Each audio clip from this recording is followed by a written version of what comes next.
This is the Under the Ring Report. And now, the only two wrestling fans in the world who absolutely understood everything that came out of the Ultimate Warrior's mouth, John the Flesh Wound, and Cousin Tom.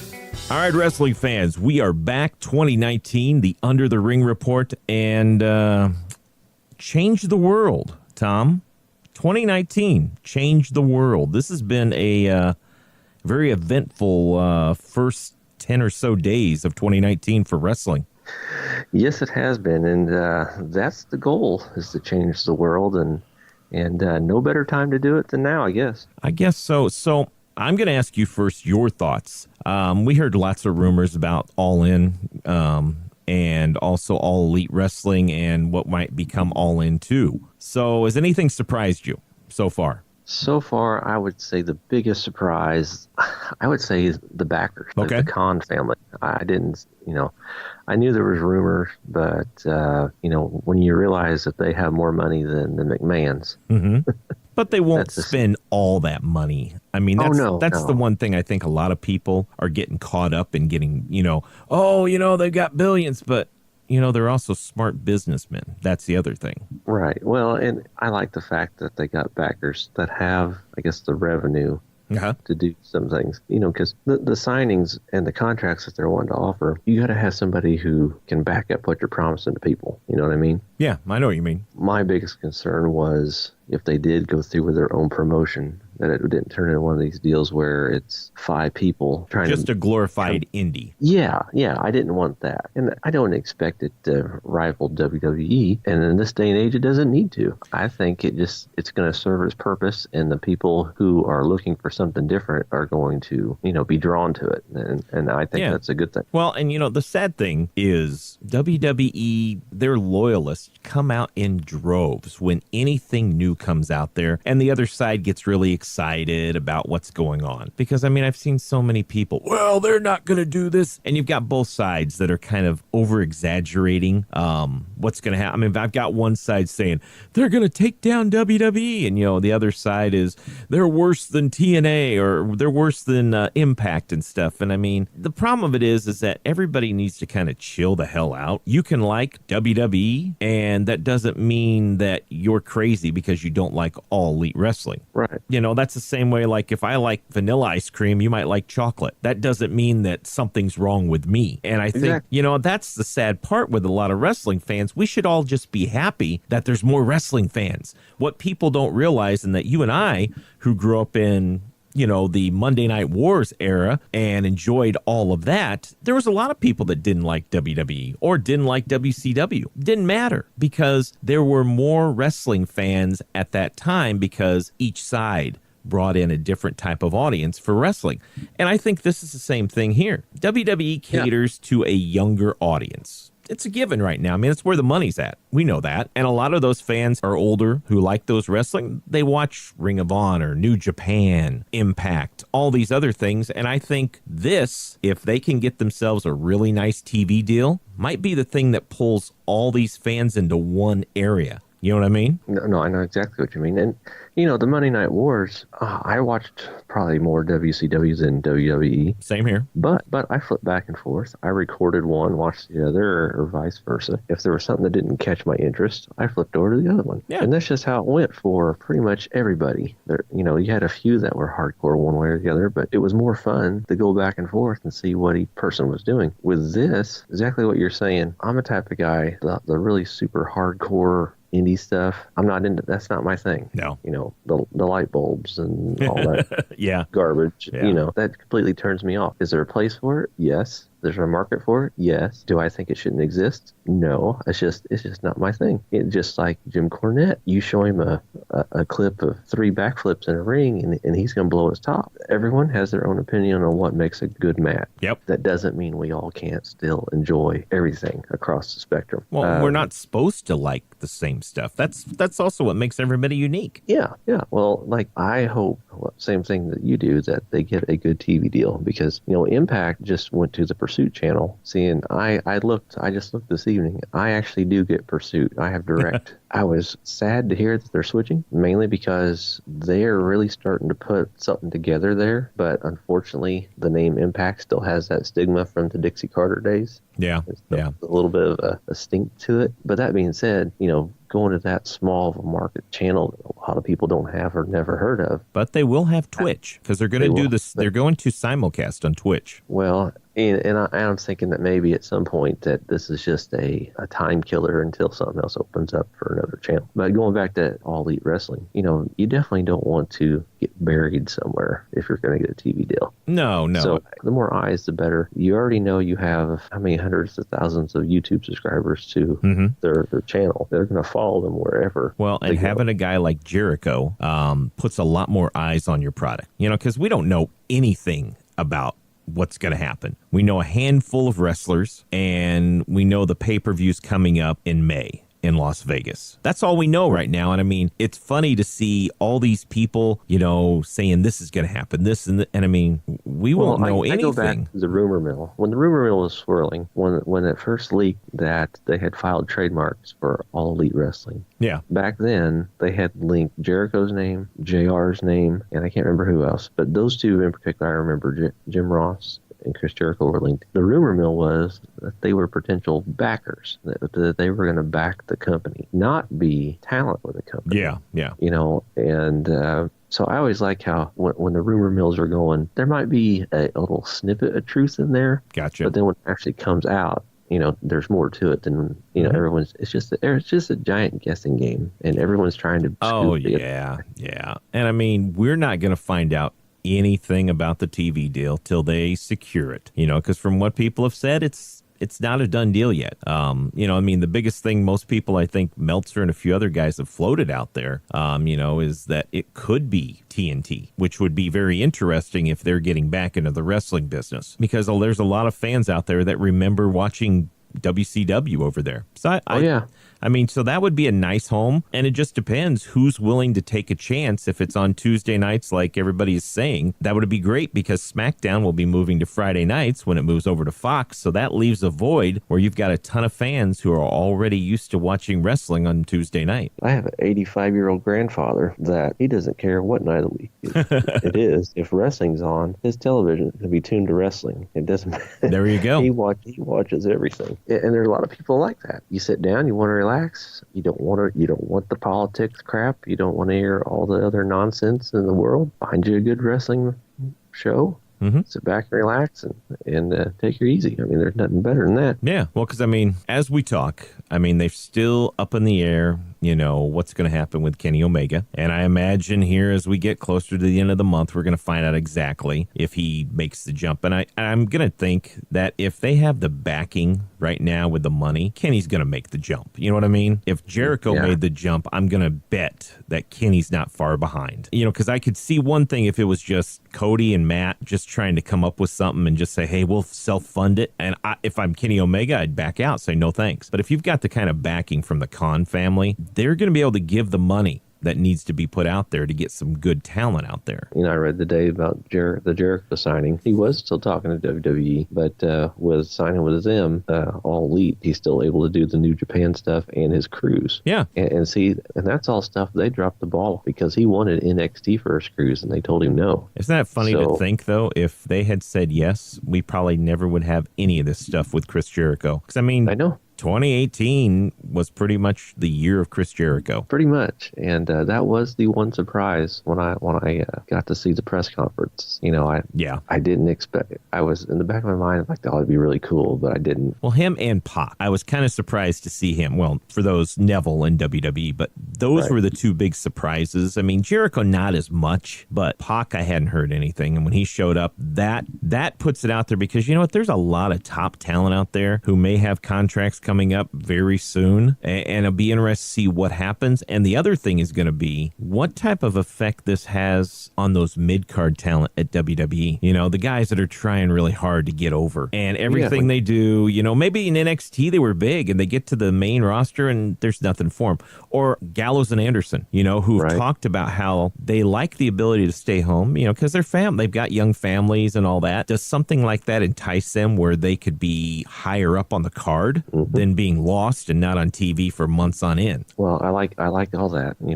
I like the potential for guys that are currently not being used because there's just not enough time for them. Basically, honestly, they they have a 3-hour Monday night show, but they really need to get their top utilize guys. Their talent. Actually, honestly, they don't have a top guys anymore. They have some top women, and the guys are kind of muddling through. But the other thing I like about having this other promotion with backers, with contract, guys are going to come out ahead. All these professional wrestlers, they're going to get paid. Yeah. Now all of a sudden there's someone bidding for your talents that they didn't have. Yeah. You're not at WWE's mercy. You're also not taking a minimum amount to go work in the minor league NXT. You know what I mean? That's the thing I feel bad about some of these folks, that they really want to make it to WWE, but they take a minimum amount of salary to go wrestle there. I know there's a little bit of a bidding war for Jericho, and you've already heard they've offered Omega a contract. Yep. So, and now there's speculation that AJ Styles might be offered something. I don't think so, though. You know what? I think AJ Styles found his place in WWE. I was going to say, I don't look for him to leave. Yeah. But if I'm AJ Styles, you can always dangle in a negotiation. Well, very true. Hey, and all it does is going to increase your value because they're pay you more to keep you. The nice thing about it, and this is the thing that most younger wrestling fans have never had the chance to experience, is part of the appeal of Monday night, the Monday Night Wars, was, as you were saying, the competition, but also you never knew who was going to show up because contract wars were going on back and forth and bidding wars. And if you banged out the right number, that person was going to be on your show. And that's the thing that's kind of interesting. That's why the Jericho, the Pac showing up, those were things where you're like, whoa, okay, this is cool. And that's also kind of the wait and see thing of what happens with Kenny, later this spring or summer when Marty's contract's up with Ring of Honor, how that all shakes out. Plus, the other thing is there's other folks out there. People aren't quite sure when Phoenix and Pentagon Jr.'s contracts are going to be up with Lucha Underground and stuff. Could they end up showing up there?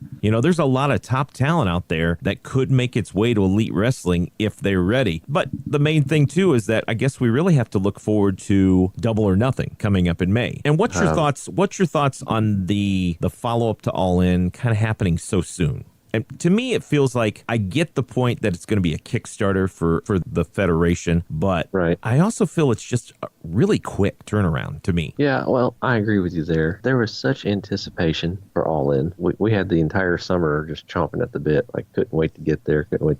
And then once it was over, I don't know about you, but I saw a lot of people on Twitter. It was like this massive, like a hangover almost. Yeah.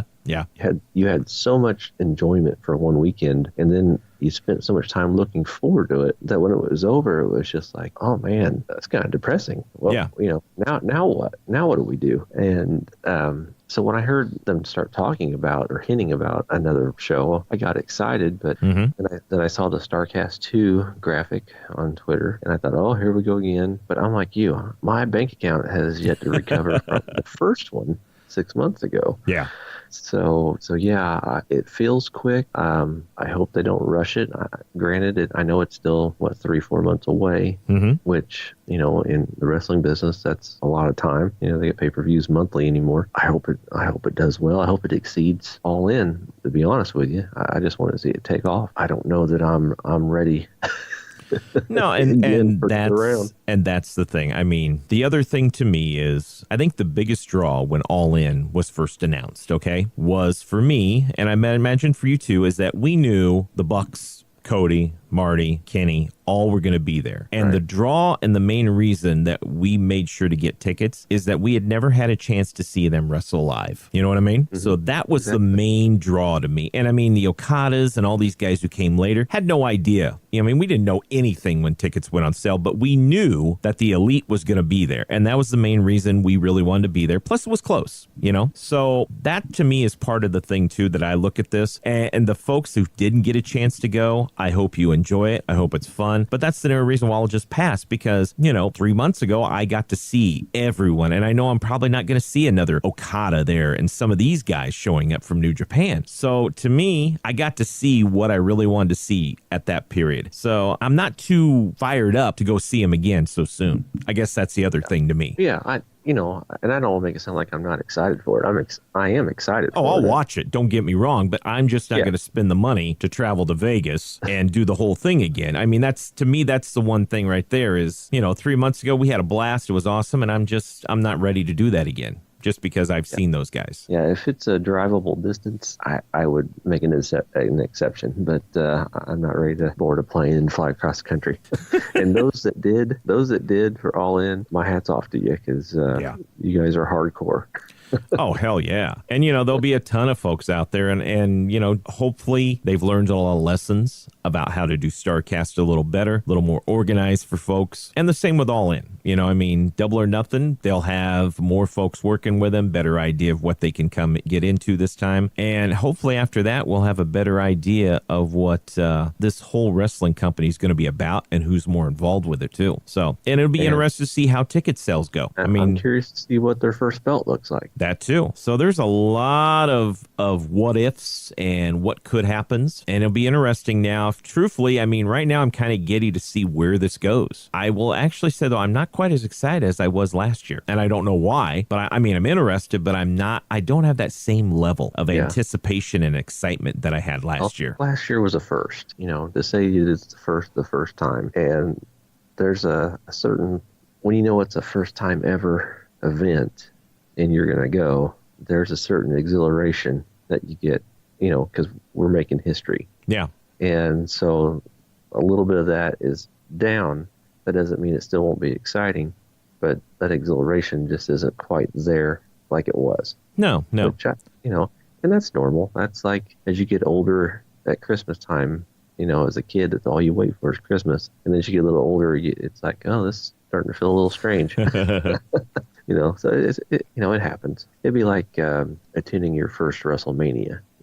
I'm sure the WrestleMania people that have went to multiple WrestleManias love them, but your first one's always going to be the one you remember. Oh yeah, and I agree. That's exactly it. Yeah. And you know what? Once these guys start running shows, like you said, more than likely they're going to be running something nearby. And that's kind of was also in the back of my mind is, you know what? I got to see these guys. So now if the federation's getting put together, I can almost guarantee they're going to hit a Chicago. They'll probably either hit Milwaukee or Minneapolis, one of those. So I'll catch something. I know I will. And that's why also the anticipation and the want to be there isn't that big for me now. So I'll watch it on pay-per-view. And like I said, hopefully this will be the start of something really cool. And it'll be interesting to see if because the rumor has been that they're going to be doing 2 of these. So you've got this one in Vegas. So supposedly the Jacksonville one may also be almost like All In also. That's the rumor. I don't know if it's rumor. There'd been a rumor that could be the case, and there may be another StarCast and all that, but I don't know. And that's where I worry that you start oversaturating, because you don't want to do that right away.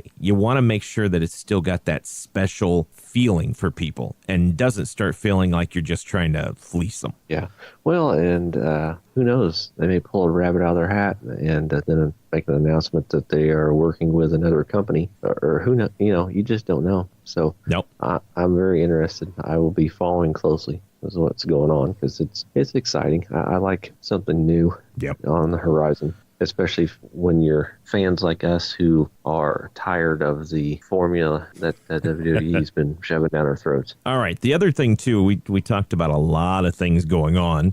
We also had Wrestle Kingdom 13 happen. And I know you got to watch part of it. I watched part of it. And we're not going to get into details about everything that happened. I left a little disappointed in Wrestle Kingdom 13, to be quite honest. There were a few good matches, but to be quite honest, part of the reason I watch New Japan is I enjoy seeing the Elite. Right. I enjoy Okada. I enjoy Naito. Those are guys that I enjoy. And I felt as though the big battle royal they usually have at the beginning was gone, cut for time. There are a lot of things that just kind of felt like they changed it up a little, and it was kind of lacking. Some of the matches were a lot shorter, and that's the one thing as I was watching, I kind of watched, went, last year was better. There was just some things that were lacking, and I like Jay Switchblade, but I also feel as though he is being pushed way too fast. To have a win over Okada at Wrestle Kingdom 13, it's like they're trying really hard to push him to be the next Kenny Omega. Well, they're trying to keep that Bullet Club brand relevant. And you know what? I'm sorry, but I don't care about that Bullet Club. I'm going to admit that right now. I don't care about it.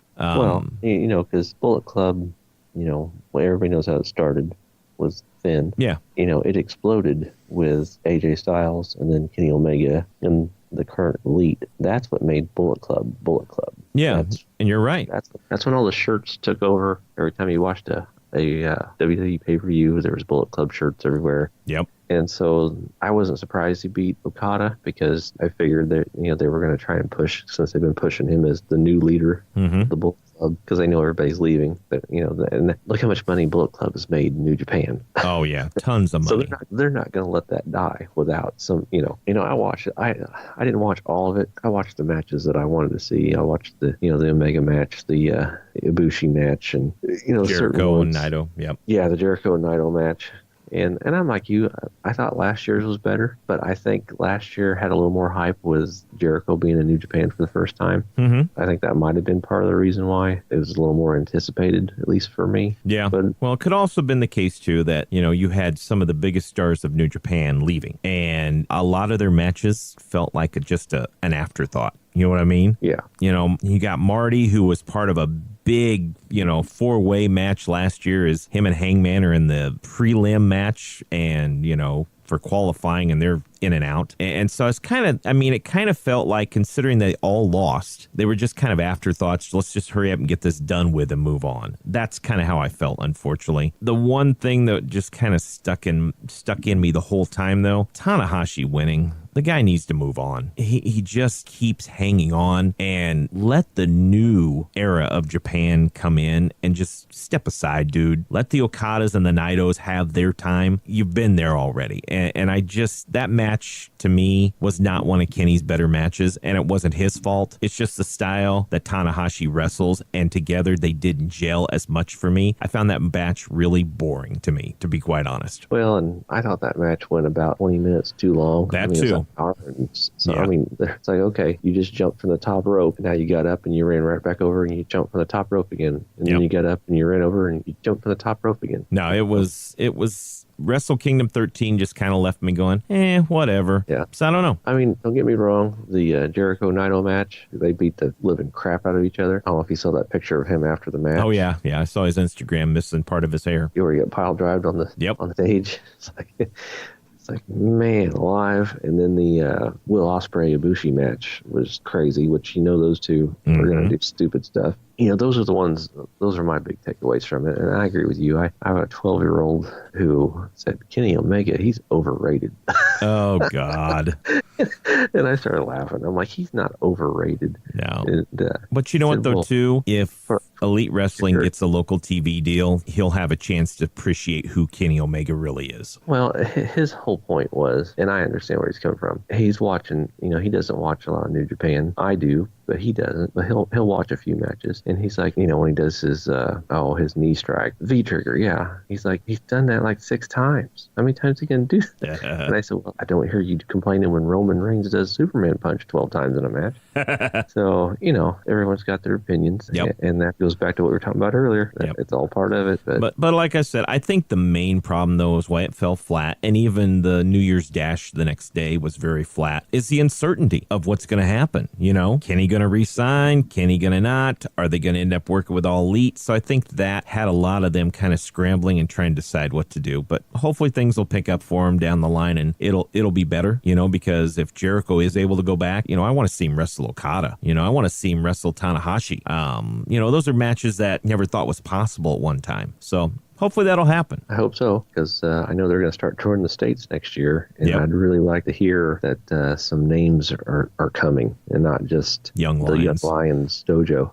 Yeah. Now, before we end the show, the other thing, the big news that happened was the passing of Mean Gene Okerlund. Probably, to me, one of the most recognizable voices of wrestling as a child growing up. Mean Gene was part of every big wrestling event, right there.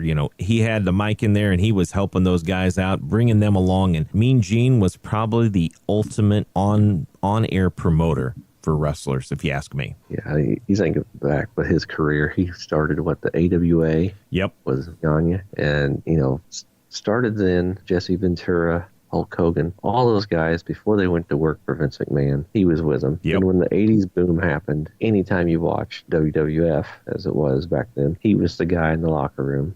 Bobby Heenan, your thoughts.